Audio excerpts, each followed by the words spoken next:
नमस्कार, मैं हूं कमलेश और आप देख रहे हैं आधुनिक भारत न्यूज।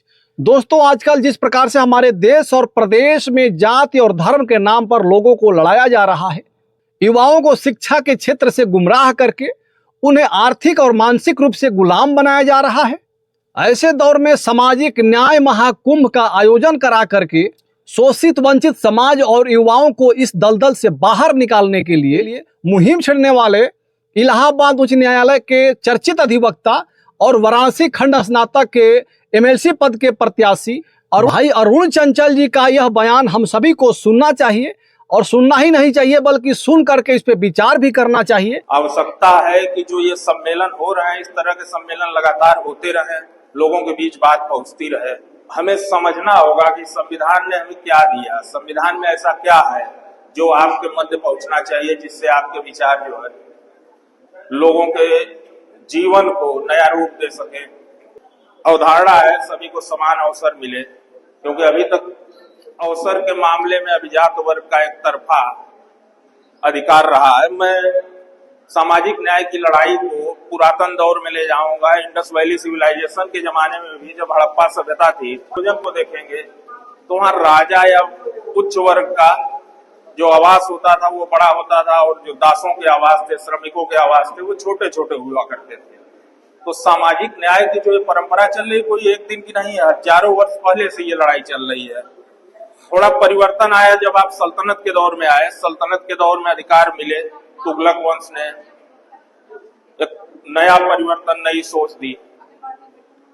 जैसे ही आप मुगलों के दौर में, चूंकि मुगलों की बात इसलिए मैंने की कि इस समय चर्चा का बिंदु बना हुआ है अकबर और औरंगजेब। एक कर हुआ करता था, जजिया कर, जो तीर्थ यात्रा के नाम पर हिंदुओं से वसूला जाता था। उसकी भी खूबी समझिए कि उसमें भी ब्राह्मण वर्ग को कर मुक्त रखा गया था।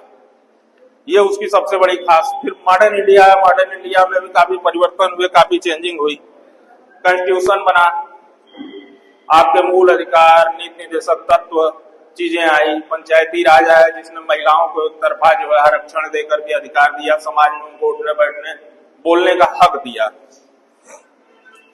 हम दो तीन बातें रखना चाहेंगे आपके समक्ष। ये लड़ाई, इसमें मेरा जो भी सहयोग है मैं सदैव देता रहूंगा। मेरे कुछ सुझाव हैं। इस समाज को शिक्षा की बड़ी आवश्यकता है।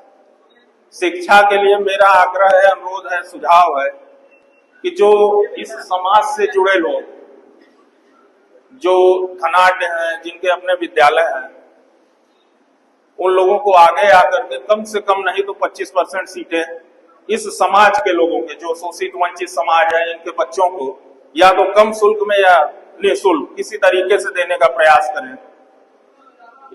एक फंड बना करके ये प्रयास किया जा सकता है कि जो बच्चे भविष्य में तैयारी करना चाहते हों, IAS, BCA, डॉक्टर, इंजीनियर, कुछ भी बनना चाहते हों, उसमें एक कोष बना करके उनके खर्च के लिए हर जिले में 10-20 की संख्या में उनके लिए हॉस्टल छात्रावास मुहैया कराया जाए। अगर ऐसी कोई भी पहल होती है तो उसमें सबसे पहला अंशदान मैं स्वयं करूंगा। आखिरी 2-4 बातें यही है कि मैं चाहूंगा कि ये चिंतन शिविर होते रहे, सामाजिक न्याय की बात होती रहे, पर्चों के माध्यम से, गोष्ठियों के माध्यम से लोगों के बीच तक ये बात पहुंचे कि आखिर सामाजिक न्याय है क्या, संविधान है क्या। जब तक लोग जानेंगे नहीं, परिवर्तन आएगा नहीं।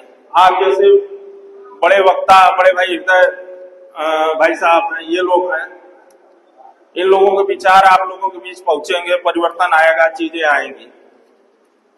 तो मेरा जो सुझाव था वो आपके समक्ष था, मेरी बात जो थी वो आपके समक्ष थी।